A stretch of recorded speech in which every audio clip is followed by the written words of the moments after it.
Hello everyone, hope आप सब बहुत अच्छे होंगे। मैं भी बहुत अच्छी हूँ एंड आप सभी के लिए एक लेटेस्ट वीडियो लेकर आ चुकी हूँ। एंड बेसिकली इस वीडियो में हम देखने वाले हैं राजनीतिक सिद्धांत का परिचय, जो आपका पॉलिटिकल माइनर का सब्जेक्ट है। इसका सबसे ज़्यादा इंपॉर्टेंट, मोस्ट इंपॉर्टेंट क्वेश्चन कौन सा है कि न्याय क्या है और न्याय की नारीवादी अवधारणा क्या है। तो इस क्वेश्चन में आपको मैं बताऊंगी कि न्याय क्या होता है और न्याय की नारीवादी अवधारणा क्या है, और आपको ये क्वेश्चन एज इट इज़ अपने एग्जाम में देखने को मिल सकता है। तो चलिए इस वीडियो को शुरू करते हैं और वीडियो में एंड तक ज़रूर बने रहना। आपको अच्छे से जो भी इंपॉर्टेंट चीज़ें हैं न्याय को लेकर वो समझ आ जाएंगी। एंड अगर आपको इस क्वेश्चन का पीडीएफ चाहिए तो टेलीग्राम ग्रुप पर मिल जाएगा। जाओ जल्दी से टेलीग्राम ग्रुप को ज्वाइन करो अगर अभी तक ज्वाइन नहीं किया है। Link in the description. तो सबसे पहले हम यहाँ पे पढ़ते हैं न्याय क्या है। न्याय के बारे में थोड़ा पढ़ते हैं कि न्याय का अर्थ है सभी लोगों को समान अधिकार, सम्मान और अवसर प्रदान हो। यानी कि सभी व्यक्तियों को, न्याय का क्या मतलब होता है, लोगों के साथ न्याय कब होगा, जब उन्हें अधिकार मिलेंगे, उन्हें अपॉर्चुनिटीज़ मिलेगी, उन्हें इक्वालिटी मिलेगी, फ्रीडम मिलेगी। तो इन चीज़ों से क्या है, लोगों के साथ न्याय होगा। तो यह समाज में निष्पक्षता और समानता सुनिश्चित करने वाला सिद्धांत है। तो समानता, इक्वालिटी जब ही आएगी जब सभी के साथ न्याय होगा। अगर न्याय नहीं हो रहा है तो वहाँ पर क्या होगा, इक्वालिटी नहीं हो रही है। तो न्याय में भी हर एक चीज़ों को ध्यान रखना है होता है, और न्याय में हर एक चीज़ों को एक दूसरे से कनेक्ट करके चला जाता है। ऐसा नहीं है कि अगर व्यक्ति स्वतंत्र है तो उसे न्याय मिल गया, नहीं। अगर उसके पास अपॉर्चुनिटीज़ नहीं है तो वो स्वतंत्र नहीं है। तो हर एक चीज़ को एक साथ लेकर चलना होता है। अब यहाँ पे क्या है, न्याय का क्या उद्देश्य होता है। न्याय का उद्देश्य है कि हर व्यक्ति को उसकी ज़रूरत और योग्यता के आधार पर समान व्यवहार मिले और किसी के साथ जाति, धर्म, लिंग या आर्थिक स्थिति या किसी अन्य कारण से भेदभाव ना हो। तो हम न्याय में क्या पढ़ते हैं कि न्याय का उद्देश्य होता है कि समाज का कल्याण करना, आगे बढ़ाना समाज को, ना कि ये कि धर्म, जाति या आर्थिक स्थिति को लेकर जो है उसके साथ भेदभाव हो रहा है। ठीक है, तो इन चीज़ों का ध्यान दिया जाता है न्याय में। तो होप आपको समझ आया होगा न्याय क्या है। सबसे पहले इस क्वेश्चन में मैंने आपको यही क्लियर किया है न्याय क्या है, क्योंकि जब आप इस चैप्टर को, बेसिकली इस क्वेश्चन को आगे पढ़ेंगे तो आप उसमें यही देखने वाले हैं कि न्याय क्या है और न्याय की नारीवादी अवधारणा क्या है। तो होप आपको समझ आया होगा। न्याय क्या होता है कि सभी लोगों को समान अधिकार, सम्मान और अवसर मिले और समाज में निष्पक्षता और अगर हमें समानता सुनिश्चित करनी है तो उसके लिए हमें क्या है, इक्वालिटी के साथ रहना होगा। उसके लिए हमें क्या करना होगा, सभी व्यक्तियों के साथ समान व्यवहार करना होगा, सभी व्यक्तियों को समान रूप से अवसर उनके प्रदान करने पड़ेंगे। उससे क्या होगा, समाज निष्पक्ष रहेगा और यहाँ पे समानता सुनिश्चित होगी। अब न्याय के उद्देश्य की हमने बात करी है, तो इसमें क्या है कि हर व्यक्ति को उसकी ज़रूरत और योग्यता के आधार पर समान व्यवहार मिलना चाहिए और किसी भी जाति, धर्म, लिंग के आधार पर उसके साथ भेदभाव ना हो। यहाँ पे क्या है कि न्याय का संबंध केवल कानून से नहीं है बल्कि समाज की नैतिकता और मूल्यों से भी है। कि अगर हम न्याय की बात कर रहे हैं तो न्याय का संबंध किससे है, समाज की नैतिकता और मूल्यों से भी है। ऐसा नहीं है कि सिर्फ कानून ही है। ठीक है, तो कानून के साथ साथ समाज और उसके मूल्य, नैतिकता, इन सब से भी न्याय का संबंध है। जैसे कि मैंने आपको बताया कि हमें सभी चीज़ों को कनेक्ट करके चलना होता है। यहाँ पे क्या है, एक न्यायपूर्ण समाज वह है जहाँ कमज़ोर वर्गों को विशेष ध्यान दिया जाए ताकि वह भी मुख्य धारा में आ सके। यानी कि मुख्य धारा क्या होती है, जैसे कि सभी व्यक्ति समान रूप से गति कर सके, तभी देश का कल्याण हो सकता है। एक विकसित देश कौन सा होता है, जिसमें बेरोजगारी नहीं होती है। पर आप अगर आज के टाइम में देखेंगे, अगर आप हिंदुस्तान में रहते हैं, कि हिंदुस्तान में बेरोजगारी है, ठीक है, बहुत सारे लोग हैं जो गरीब है, तो सरकार क्या कर रही है, गरीब लोगों को मुख्य धारा के अंतर्गत लाने के लिए विशेष कार्य कर रही है, स्कूल बनवा रही है ताकि गरीब बच्चे पढ़ सके। तो ये सब चीज़ें क्यों करी जा रही है, तो यहाँ पर यही चीज़ बोली गई है कि एक न्यायपूर्ण समाज उसी को कहा जाता है जहाँ पर गरीब लोगों के बारे में ध्यान दिया जाता है, सोचा जाता है, और जो अन्य पिछड़े वर्ग के लोग होते हैं उन पर जो है विशेष मुख्य धारा से जो है ध्यान दिया जाता है। अब यहाँ पर क्या है, नारीवादी दृष्टिकोण से न्याय। तो हम पढ़ेंगे नारीवादी एक विचारधारा है। ठीक है, तो सबसे पहले तो बच्चे पूछते हैं नारीवादी दृष्टिकोण से न्याय के अगर हम बारे में पढ़ रहे हैं कि नारीवाद क्या होता है, तो नारीवाद एक विचारधारा है जो महिलाओं को पुरुषों के समान अधिकार और अवसर दिलाने के लिए संघर्ष करती है। नारी किसे कहते हैं? महिलाओं को। तो महिलाओं के लिए जो संघर्ष किया जाता है वही होता है नारीवादी संघर्ष। इसमें महिलाओं को न्याय दिलाया जाता है और उनको कहीं ना कहीं पुरुषों के ही समान दिखाया जाता है कि जो काम पुरुष कर सकते हैं वह काम महिलाएं भी कर सकती है। अब यहाँ पर क्या लिखा गया है कि नारीवादी न्याय का मुख्य उद्देश्य यह सुनिश्चित करना है कि महिलाओं के साथ समाज में होने वाले भेदभाव और असमानता को समाप्त किया जाए। तो यहाँ पर क्या देखा जाता है कि महिलाओं के साथ जो है समाज में भेदभाव ना करा जाए, उनके साथ असमानता का व्यवहार ना किया जाए करा जाए, क्योंकि वह भी उतनी ही सक्षम है जितने कि पुरुष। वह सभी कार्य कर सकती है जो कि एक पुरुष कर सकता है। नारीवादी न्याय महिलाओं की गरिमा, स्वतंत्रता और समानता को प्राथमिकता देता है। तो अगर हम बात कर रहे हैं नारीवादी न्याय की, कि नारीवादी न्याय में क्या होता है, महिलाओं को न्याय दिला जाता है जिसमें महिलाओं की गरिमा, स्वतंत्रता, समानता इन सब को ही प्राथमिकता दी जाती है। यह पितृसत्तात्मक समाज के उच्च ढांचों को चुनौती देता है। अच्छा, पितृसत्तात्मक समाज कौन सा होता है? जिसमें पुरुष को क्या दिया जाता है? पुरुष को प्राथमिकता दी जाती है, ठीक है, उसी को ही समझा जाता है मेन। तो उन सभी चीजों को जो ये नारीवादी न्याय अवधारणा है ये चुनौती देती है, जो महिलाओं को सीमित और दबाव में रखते हैं। उनको क्या करती है? चुनौती देती है कि भाई सभी महिलाएं जो होती है वह भी पुरुष की तरह क्या है, सक्षम है हर एक चीज के लिए। अब यहाँ पे क्या है, नारीवादी न्याय की विशेषताएं। तो अब हम यहाँ पे क्या बात करने वाले हैं कि नारीवादी जो न्याय है जिसमें महिलाओं को न्याय दिलाया जाता है, इसकी क्या विशेषताएं हैं, ठीक है। तो ये चीज़ें महिलाओं के लिए बहुत अच्छी है कि कोई महिलाओं के बारे में सोच रहा है और महिलाओं को ऊपर जो है उठाया जा रहा है। अब देखोगे आप आज के टाइम में, देखो पुराने टाइम में महिलाओं के लिए कोई न्याय नहीं करता था, तो उस टाइम पे महिलाएं दबाव में रहती थी, घर के कार्य करती थी। पर अगर आज के टाइम पे देखें तो महिलाएं बहुत से कार्य कर रही हैं।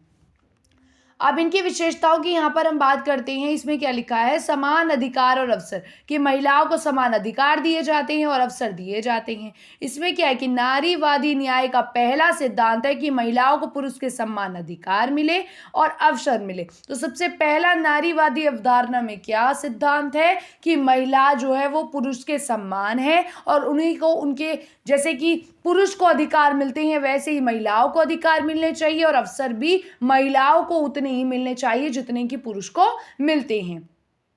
इसमें शिक्षा, रोजगार, राजनीति और सामाजिक क्षेत्रों में महिलाओं की समान भागीदारी सुनिश्चित करना शामिल है। तो अगर हम बात करें विशेषताओं की, नारीवादी न्याय की विशेषताओं की, तो इसमें समान अधिकार और अवसर में यह भी है कि जो महिलाएं हैं उनको शिक्षा का, रोजगार का, राजनीति और सामाजिक क्षेत्रों में भी आगे बढ़ने का अब हक दिया जा रहा है। जैसे कि आप देखेंगे कि अगर हम समाज की बात करें या राजनीति की बात करें तो बहुत सारी महिलाएं हैं जो देश के लिए कुछ कर रही हैं, जो नेता हैं, ठीक है, जो किस में खड़ी हो रही है, इलेक्शंस में खड़ी हो रही है। तो ये सब चीज़ें क्या है, ये कहीं ना कहीं औरतों को पुरुष के समान दिखा रही हैं। अब यहाँ पे क्या है, सेकेंड पॉइंट है लिंग आधारित भेदभाव का अंत, कि जो लिंग को लेकर, पुरुष और महिलाओं को लेकर जो भेदभाव है कहीं ना कहीं उसको समाप्त करना भी नारीवादी न्याय का उद्देश्य है। यहाँ पर क्या है कि महिलाओं के साथ होने वाले भेदभाव,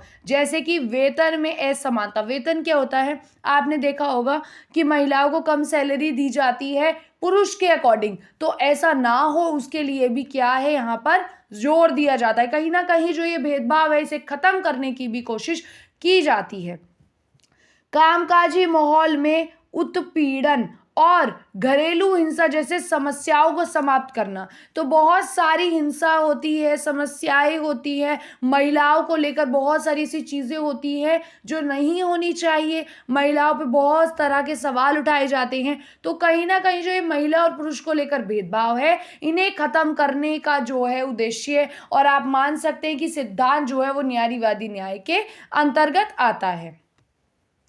अब यहाँ पे अगर हम पढ़ते हैं थर्ड पॉइंट तो यहाँ पे क्या है कि जो घरेलू काम और श्रम का मूल्यांकन, यानी कि महिलाओं घर के कामकाज और बच्चों की परवरिश में बहुत योगदान देती है, लेकिन ऐसे समाज में महत्व नहीं दिया जाता है। नारीवादी न्याय इस कार्यों को पहचानने और उनका मूल्यांकन करने पर जोर देती है। अब देखिए, महिलाएं घर का काम करती है, बच्चों को संभालती है, पर लोगों को क्या लगता है यही महिलाओं का काम है, उनको यही करना है, वो इन्हीं के लिए बनी है, पर ऐसा नहीं है। ठीक है, समाज में इन चीज़ों को कोई महत्वता नहीं है। कोई किसी भी महिला से ये नहीं पूछेगा कि आप घर में काम करती हैं या आप बच्चा पालती हैं। ठीक है, उन्हें क्या करना है, उन्हें अपने आप को जो है आगे लेकर आना है और कुछ करना है, उस तब उनकी समाज में पहचान होगी और कहीं ना कहीं तभी उनको जो है सम्मानता मिलेगी इस समाज में। तो उसके लिए महिलाएं क्या करती हैं, जो आज पुरुष कार्य करते हैं या फिर पहले के टाइम में भी करते थे, अब महिलाएं भी वह कार्य कर रही है। तो नारीवादी न्याय इन कार्यों को पहचानने और उनका मूल्यांकन करने पर जोर देती है। और यहाँ पर क्या है, पुरुष जो कार्य कर रही है वह महिलाएं भी कर सकती है। उन्हीं चीजों पर नारीवादी न्याय की अवधारणा में जोर दिया जाता है। महिला स्वायत्तता और स्वतंत्रता कि नारीवादी न्याय महिलाओं को अपनी पहचान और जीवन में फैसले लेने की स्वतंत्रता प्राप्त करती है। कि अगर आप नारीवादी न्याय की बात करते हैं तो इसमें महिलाओं को पहचान दी जाती है, अपने फैसले वो खुद ले सके, इतना सक्षम महिलाओं को किया जाता है। इसमें शादी, कैरियर, मृतत्व व जीवन शैली से संबंधित निर्णय शामिल है। कि अगर महिला को अपने जीवन से रिलेटेड कोई भी जो है निर्णय लेना है, अपनी शादी को लेकर, अपने कैरियर को लेकर, तो महिला अपने लिए खुद अपने डिसीजन ले सके, इतना सक्षम उसको नारीवादी न्याय अवधारणा के थ्रू किया जाता है। तो लोगों को बेसिकली जो महिलाएं होती है उन्हें मोटिवेट किया जाता है बहुत सारी चीज़ों के लिए। और आप देख भी रहे होंगे बहुत सारे एग्जाम्पल्स आपके सामने हैं जो लेडीज़ है और आज उभर कर जो है सामने आ रही हैं। सो गाइज, यहाँ पे फिफ्थ पॉइंट है सुरक्षा और सम्मान की। जो महिलाएं हैं उन्हें सुरक्षा दी जाती है और सम्मान दिया जाता है। कि समाज में महिलाओं की सुरक्षा और उनके साथ सम्मानजनक व्यवहार सुनिश्चित करना, चाहे वह घर हो, कार्यस्थल हो और सार्वजनिक स्थान हो। तो यहाँ पर क्या है कि जो नारीवादी अवधारणा है इसके थ्रू महिलाओं को सुरक्षा दी जाती है, चाहे वे सार्वजनिक स्थल पर हो, कार्यस्थल पर हो या अपने घर पर हो। ठीक है, उन्हें समानता दी जाए और उनकी रिस्पेक्ट की जाए, यह भी नारीवादी अवधारणा के अंतर्गत आता है। अब इसमें क्या है, समानता के लिए सकारात्मक कदम। कि अगर भाई देश में समानता लानी है तो कहीं ना कहीं सकारात्मक रूप से कुछ कदम उठाए जाने चाहिए, जो नारीवादी अवधारणा के थ्रू आपको देखने को मिलेंगे। कि नारीवादी दृष्टिकोण में उन नीतियों और कानूनों का समर्थन किया जाता है जो महिलाओं को बराबरी पर लाने के लिए आरक्षण या विशेष अधिकार प्रदान करते हैं। क्या बोला गया है यहाँ पे कि जो नीतियाँ होती है, कुछ ऐसी नीतियाँ, कुछ ऐसे कानून है जिनको समर्थन दिया जाता है कि महिलाओं को बराबरी दी जाए, आरक्षण दिया जाए और अधिकार दिए जाए। ठीक है, तो ये बहुत सारे कदम है जो किसके लिए, समानता लाने के लिए उठाए गए हैं। अब यहाँ पे मैं बात कर रही हूँ न्याय और नारीवादी दृष्टिकोण का महत्व। कि न्याय जो है हम उसके बारे में पढ़ेंगे और नारीवादी दृष्टिकोण जो है, जो नारी के लिए इतना सोचा जा रहा है, महिलाओं के लिए सोचा जा रहा है, उसका क्या महत्व है वो हम यहाँ पर पढ़ने वाले हैं। कि पितृसत्तात्मक ढांचे को चुनौती। कि जो पितृसत्तात्मक ढांचे की मैंने अभी आपको बात बताई, जो पुरुषों के लिए होता है, जिसमें पुरुष को प्रधानता दी जाती है, तो उसको इसमें चुनौती दी गई है। किसमें, नारीवादी न्याय के सिद्धांत में। नारीवादी उस सोच को तोड़ता है जो महिलाओं को पुरुष से कमतर मानती है। कि जो सोच है लोगों की कि महिलाएं कम है, पुरुष ज्यादा है, मतलब पुरुष ज्यादा चीजें कर सकते हैं, पुरुष ज्यादा सक्षम है और महिलाएं कम है, इस सोच को तोड़ती है कौन, नारीवादी दृष्टिकोण। इसमें क्या है, यह समाज को इस बात की याद दिलाता है कि महिलाओं के योगदान को भी उतना ही महत्वपूर्ण देना चाहिए जितना कि पुरुष के को माना जाता है। यानी कि कहीं ना कहीं हम सोचते हैं कि पुरुष बहुत अच्छे, बहुत कुछ कर सकते हैं, पर ऐसा नहीं है। महिलाएं भी कर सकती है अगर उन्हें मौका दिया जाए तो इसीलिए नारीवादी दृष्टिकोण में यह चीज भी है और आप इसको विशेषताओं में भी शामिल करेंगे कि महिलाओं को अगर अवसर मिले तो वह पुरुष से भी ज़्यादा कर सकती हैं। अब हम बात करेंगे आर्थिक समानता के बारे में कि नारीवादी न्याय वेतन असमानता और महिलाओं के कार्य क्षेत्र में अवसरों की कमी को खत्म करने में भी मदद करता है।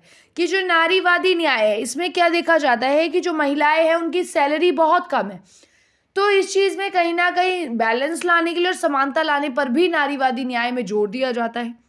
और आपने देखा होगा कि पुरुषों के लिए ज़्यादा अवसर होते हैं अकॉर्डिंग टू वुमेन, ठीक है। तो जितनी भी महिलाएं होती है उनके लिए कम होते हैं अपॉर्चुनिटीज और पुरुषों के लिए ज़्यादा होती है। तो इन चीज़ों पे ध्यान दिया जाता है कि दोनों के लिए समान रूप से कार्य हो और कहीं भी भेदभाव ना हो। शिक्षा और स्वास्थ्य के क्षेत्र में अगर हम बात करें कि शिक्षा और स्वास्थ्य सेवाओं में महिलाओं की पहुंच बढ़ाने पर ध्यान केंद्रित किया जाता है कि महिलाओं को ज़्यादा से ज़्यादा शिक्षा मिले और वह स्वस्थ रहे, इस चीज़ पर भी ध्यान केंद्रित किया जाता है। और नारीवादी अवधारणा के तहत इस चीज़ पर भी गौर की जाती है। अगर कानूनी सुधार के बारे में देखा जाए तो महिलाओं के खिलाफ अपराधों को रोकने के लिए कड़े कानून बनाना और उन्हें प्रभावी ढंग से लागू करना नारीवादी न्याय का एक अहम हिस्सा है। इसमें क्या है कि कानूनी सुधार की बहुत सारे सुधार हैं जो कानून में होने की ज़रूरत है कि महिलाओं को जो है कुछ नहीं समझा जाता है, या फिर बहुत बार क्या होता है पुरुष महिला पर जो है अपना हाथ छोड़ देते हैं, ठीक है, ठीक है, उनके साथ हिंसा होती है या उनके साथ मार पिटाई होती है। तो उसके लिए भी कड़े कानून बनाए जाए कि महिलाएं कमज़ोर नहीं है या उन्हें कमज़ोर ना समझे या फिर अपना गुस्सा उन पर ना निकाले। तो इन चीज़ों पर ध्यान बहुत ही गहराई से जो है गौर करी गई है कि महिलाओं को उनका हक मिले और कहीं ना कहीं जो ये असमानता है, लोगों के मन में गलत सोच है, भेदभाव है, ये खत्म हो, इस पर ध्यान दिया गया है। फिफ्थ पॉइंट है सशक्तिकरण कि महिलाओं को सशक्त बनाने ताकि वे अपने अधिकारों और स्वतंत्रता का प्रयोग कर सके। कि सशक्तिकरण किया गया यानी कि महिलाओं को क्या सशक्त बनाने के लिए और अपने अधिकार और स्वतंत्रता को प्रयोग करने के लिए सक्षम बनाया गया, तो इस चीज़ पर भी गौर की गई है। अब जो नारीवादी न्याय था इसको लागू करा गया तो उसके सामने जो चुनौतियां आई, अभी हम उन्हीं पे गौर करने वाले हैं कि नारीवादी न्याय के सामने चुनौतियां, सामाजिक सोच में बदलाव की जो समाज की सोच है उसमें बदलाव की पितृसत्तात्मक समाज में महिलाओं को बराबरी दिलाना मुश्किल होता है क्योंकि गहरी जड़ें जमा चुकी सोच को बदलना समय लगता है। यानी कि जो लोगों की पुरानी सोच है ये तो बहुत ही पीढ़ी दर से यानी कि बहुत ही टाइम पहले से चला आ रहा है, पितृसत्तात्मक समाज है, तो इसको बदलने में कहीं ना कहीं टाइम लगेगा, एकदम से सारी चीज़ें चेंज नहीं होती है। तो यहाँ यही बोला गया है कि पितृसत्तात्मक समाज में महिलाओं को बराबरी दिलाना थोड़ा सा मुश्किल है क्योंकि ये बहुत ही पुराने टाइम से चलती आ रही चीज़ है और इसको बदलना कहीं ना कहीं थोड़ा सा मुश्किल है। अब है कानूनों का सही क्रियान्वयन कि कई बार महिलाओं के लिए बनाए गए कानूनों का सही तरीके से पालन नहीं होता है कि महिलाओं के लिए बहुत बार कानून बना दिए जाते हैं पर उन पर गौर नहीं की जाती कि वो सही ढंग से हो रहे हैं या नहीं। तो बहुत बार क्या होता है कि महिलाओं के लिए कानून बनाए जाते हैं और सही तरीके से उनका पालन नहीं होता है। अब यहाँ पर क्या बोला गया है, यहाँ पर क्या बोला गया है ग्रामीण और शहरी अंतर कि ग्रामीण क्षेत्र में महिलाओं की स्थिति और भी कमजोर होती है जहां नारीवादी न्याय को लागू करना कठिन है।